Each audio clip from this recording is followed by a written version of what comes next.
Hello everyone, so welcome again in our channel CVT PG help. और इस video में हम जो क्वेश्चन चैलेंजेबल हैं, अभी NTA ने अपना आंसर की रिलीज़ किया है, प्रोविजनल आंसर की। तो अभी आप जो आंसर आपको डाउट लग रहा है उस आंसर को आप चैलेंज करोगे। तो इस वीडियो में हम डिस्कस करेंगे कि कौन कौन से क्वेश्चन है जिसको आप चैलेंज कर सकते हो। ठीक है, देखो सबसे पहली बात तो ये है कि अभी जैसे कि हमने रिस्पांस मंगाया स्टूडेंट से, तो हमें ऐसा लग रहा है कि जैसे स्टूडेंट ने 20-30 क्वेश्चंस भेज दिए हैं जो कि गलत है। नहीं, अगर आपने अच्छे से क्रॉस चेक कर लिया है, वैलिड आपका है कि नहीं मेरे पास वो सोर्स है जिसमें इसका मैं प्रूफ कर सकता हूँ, तो NTA आपसे प्रूफ मांगता है। ठीक है, क्योंकि बहुत सारे क्वेश्चन सब्जेक्टिव इन नेचर होते हैं, उसका इंटरप्रिटेशन जो प्रोफेसर ने क्वेश्चन सेट किया है वो क्या कर रहा है और आप क्या कर रहे हो सकता है वो अलग हो जाए। ठीक है, तो और बहुत सारे तो स्टूडेंट तो खैर आंसर की ही अभी गलत मिला लेंगे, क्योंकि आंसर की ही बहुत बड़ा बड़ा होता है, मिलाने में थोड़ा ये टाइम लग जाता है। तो अभी आराम से जब बहुत अच्छे से अपने सारे क्वेश्चन आप मिला लो तभी आप क्लेम कर सकते हो। पहली बात तो ये, हमने जो रिस्पांस मंगाया, हमने जो क्वेश्चन देखे, उसमें जो गलत क्वेश्चन है और जो ऐसे क्वेश्चन है जो सभी को लग रहा है गलत है, तो हम दोनों क्वेश्चन डिस्कस करेंगे। आपको ये भी बताएंगे कौन सा क्वेश्चन चैलेंज करना है, कौन सा क्वेश्चन चैलेंज नहीं करना है। और इस वीडियो में हम आपको एक एक्सपेक्टेड कट ऑफ भी बता रहे हैं, क्योंकि हमने अभी एक सर्वे कराया था जिसमें लगभग 500 बच्चों ने पार्टिसिपेट किया और उसमें हमने बच्चों से मार्क्स मांगे, स्कोर मांगे जो अभी के प्रोविजनल आंसर की के हिसाब से उनके बन रहे हैं।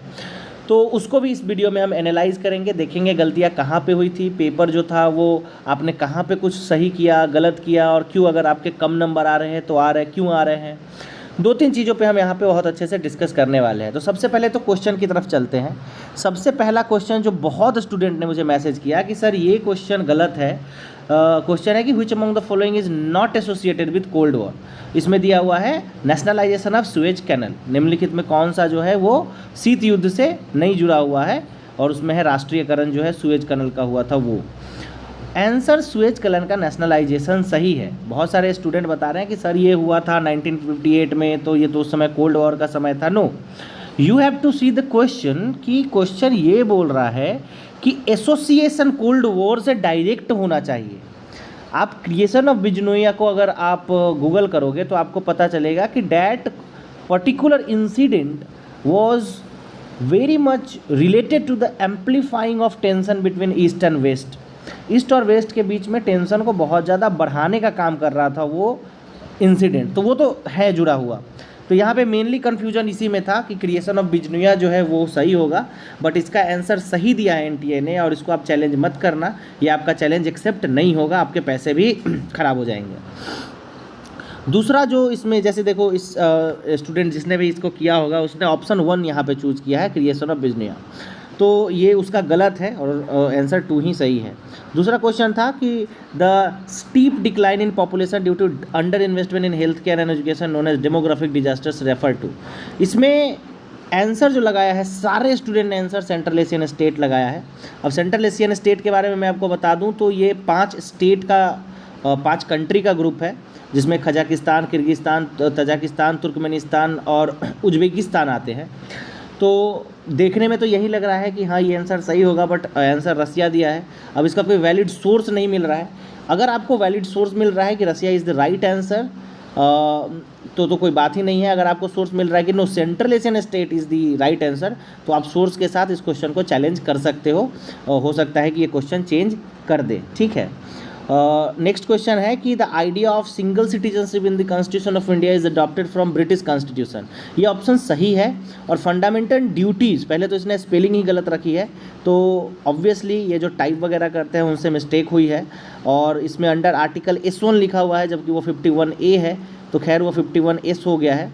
तो सेकेंड स्टेटमेंट तो स्पेलिंग भी गलत है और स्टेटमेंट भी गलत है, क्योंकि फ्रेंच कॉन्स्टिट्यूशन है, ये रशियन कॉन्स्टिट्यूशन से यानी USSR से लिया गया था। तो ये इसका राइट आंसर होगा। Statement 1 is true and statement 2 is incorrect. तो आप सिंपली इस क्वेश्चन को चैलेंज करो और बहुत प्रोबेबिलिटी है ये क्वेश्चन चेंज हो जाएगा। तो जिसने भी 3 किया था उनका सही होना चाहिए।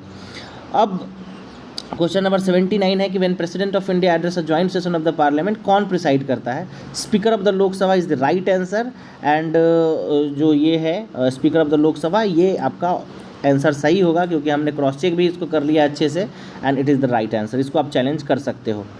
उसके बाद है which among the following statement are true about legal equality. अब देखो ये एक बड़ा वेग सा क्वेश्चन दिया है कि legal equality does not guarantee equality of treatment by law, legal equality contradicts rule of law, ठीक है।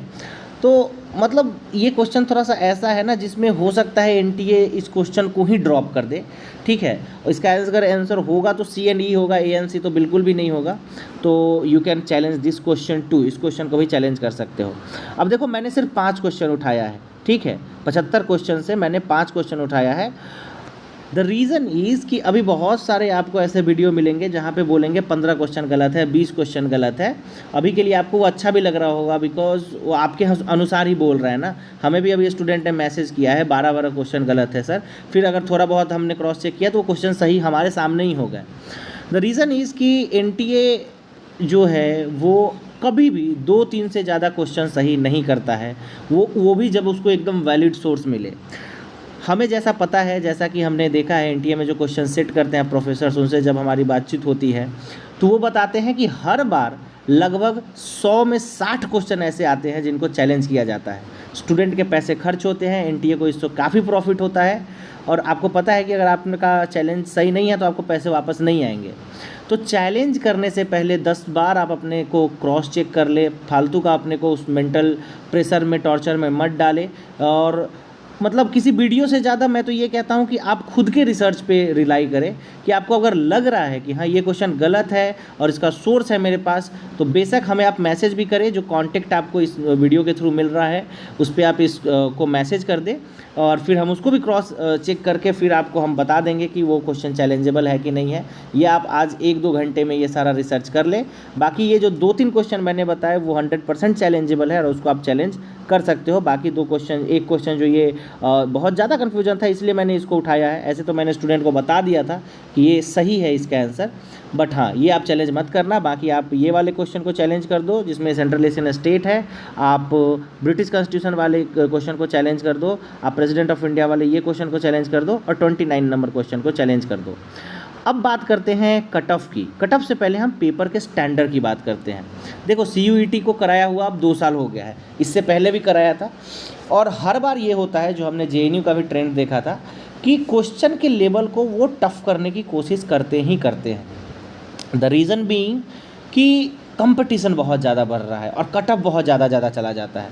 पिछली बार JNU का कट ऑफ काफ़ी हाई चला गया था, और अगर किसी एग्ज़ाम का कट ऑफ बहुत ज़्यादा चला जाए ना तो एक तो एग्ज़ामिनर के लिए बहुत बड़ी प्रॉब्लम होती है कि ऐसे नंबर पे बहुत सारे स्टूडेंट आ रहे हैं जो एक ही नंबर बहुत सारे स्टूडेंट का है, तो वहाँ पे उनको और भी एलिमिनेशन का प्रोसीजर अपनाना पड़ता है।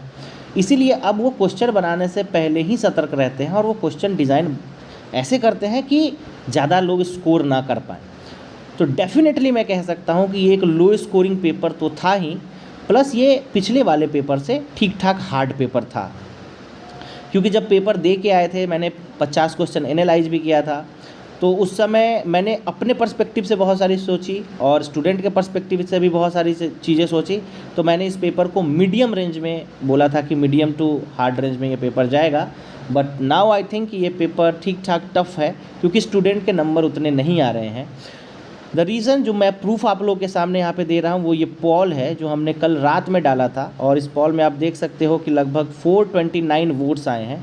तो ये एक सैम्पल सर्वे के लिए ठीक ठाक नंबर है, ऐसा नहीं है कि मैंने 5 स्टूडेंट को उठाया, और ये बहुत रैंडम सैम्पलिंग की है मैंने इसमें, कि मैंने 500,000 स्टूडेंट का ग्रुप था उसमें ये मैसेज डाला था।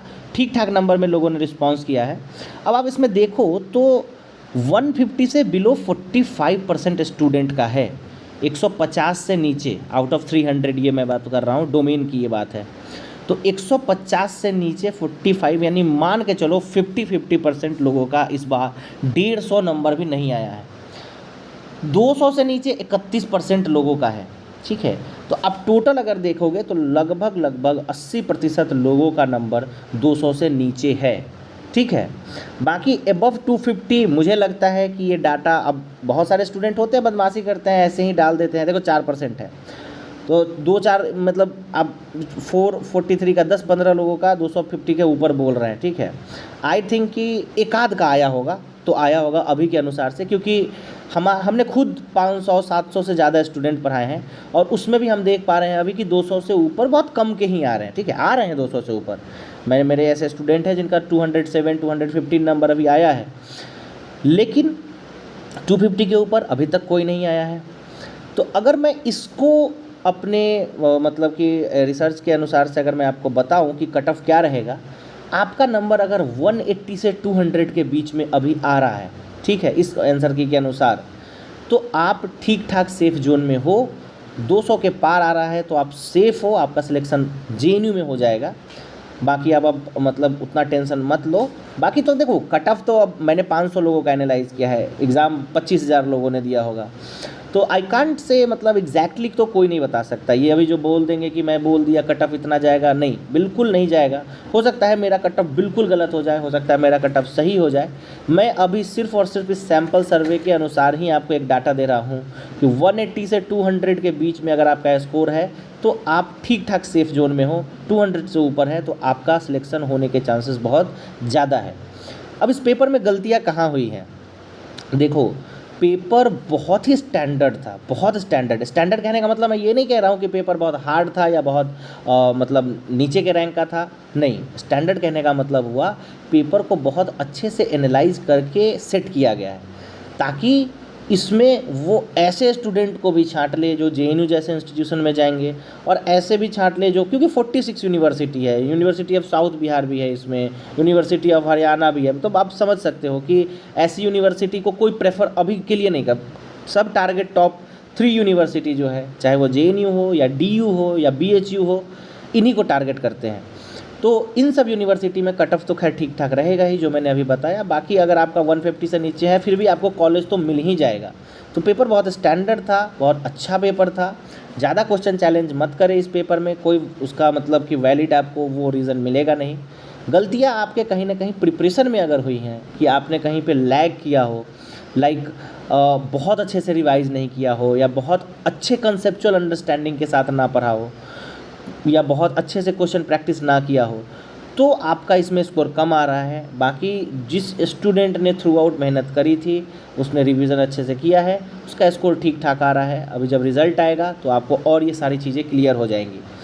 अभी आपको अगर ऐसा लग रहा है कि आपका स्कोर काफ़ी कम है, मतलब कि 150 से भी नीचे है, और आई थिंक अगर उससे भी नीचे है 130 से 120 से 140 से भी नीचे है, तब आपको अपने प्रिपरेशन को लेके एक बार और रीथिंक करना चाहिए। और अगर आपको टॉप यूनिवर्सिटी चाहिए, जेएनयू, डीयू, बीएचयू, तो आपको फिर से अगर मतलब ऐसी यूनिवर्सिटी नहीं चाहिए कि आपको सिर्फ मास्टर्स नाम के लिए करना है, तो आप फिर से प्रिपरेशन में लगे, बहुत अच्छे से प्रिपरेशन में लगे, क्योंकि कंपटीशन बहुत बढ़ रहा है। तो ये कंपटीशन बढ़ेगा। हायर एजुकेशन में इंडिया जो है वो पहले बहुत पीछे था, अब इसमें फ़्लो बढ़ा है। सरकार ने भी ऐसे स्टेप लिए हैं, जो सेंट्रलाइजेशन हुआ है सारे एग्ज़ाम का, वो इसीलिए हुआ है ताकि हायर इंस्टीट्यूशन में लोग मूव करें। इसको भी एक बहुत फोकस एरिया बनाया जा रहा है। तो हायर एजुकेशन में कंपटीशन पूरे बढ़ेंगे, और अभी आप जो प्रिपरेशन करोगे ये आपको नेट जेआरएफ में भी हेल्प करेगा, पीएचडी एंट्रेंस में भी हेल्प करेगा। तो आप फिर से पॉलिटिकल साइंस को बहुत अच्छे से पढ़ना स्टार्ट करें, जो किताबें आपने रेफ़र की थी उसको फिर से पढ़ना स्टार्ट करें, वही एक तरीका है। बाकी टेंशन लेके कि सर मेरा यहाँ होगा नहीं होगा क्या होगा, इट डजेंट मैटर। कंपटीशन है, survival of the fittest, survival of the best का सर्वाइवल है यहाँ पे। तो फिर से आप अपना सब कुछ स्टार्ट कर सकते हो। हम अपने मतलब जो हमारा कोर्स चलता है, हमारी कोचिंग जो चलती है, उसके बारे में हम बता दें कि इसीलिए हमने बहुत पहले ही इस बार स्टार्ट कर दिया है। 21 अगस्त से हमारा जो कोर्स है वो स्टार्ट हो जाएगा, क्लासेस स्टार्ट हो जाएंगे, क्योंकि स्टूडेंट जो हैं वो अभी से ही एक्टिव हो गए हैं बहुत सारे कि सर हमें प्रिपरेशन करना है। तो कंपटीशन बढ़ेगा, क्योंकि ये वो जो स्टूडेंट है जिनका इस बार लाइक 150 के आसपास नंबर आया और उनका नहीं हुआ, तो वो स्टूडेंट भी जो हैं वो, क्योंकि उन्होंने बहुत पहले से पढ़ रखा है, उनकी प्रिपरेशन और स्ट्रांग हो जाएगी, वो अभी से पढ़ना स्टार्ट कर रहे हैं। तो अगर आप इस वीडियो को देख रहे हैं, अगर आप सारे ट्रेंड्स को समझ पा रहे हैं, तो आपको प्रिपरेशन अभी से स्टार्ट कर देनी होगी बहुत ही अच्छे ढंग से। सो अगर आपको ये वीडियो पसंद आया है, कि कल से हम इसमें लगे हुए थे, हमने कोई ऐसे देरी नहीं करी कि नहीं मतलब क्वेश्चन आए और उसी समय हम वीडियो निकाल दें। हम चाहते तो उसी समय निकाल देते वीडियो, पर हमने पहले एक पोल करवाया, हमें वो जब डाटा मिल गया कि हम अब कुछ वैलिड आर्गूमेंट रख सकते हैं आपके सामने, तब हमने वीडियो बनाया है। So thanks for watching this video. अगर आपको वीडियो पसंद आया है तो चैनल को सब्सक्राइब कर दे और वीडियो को लाइक कर दे, और कोर्स के डिटेल के लिए चैनल के डिस्क्रिप्शन में जो चीज़ें दी हुई हैं, जो नंबर दिया हुआ है, वहाँ पे आप कांटेक्ट कर सकते हैं। सो धन्यवाद।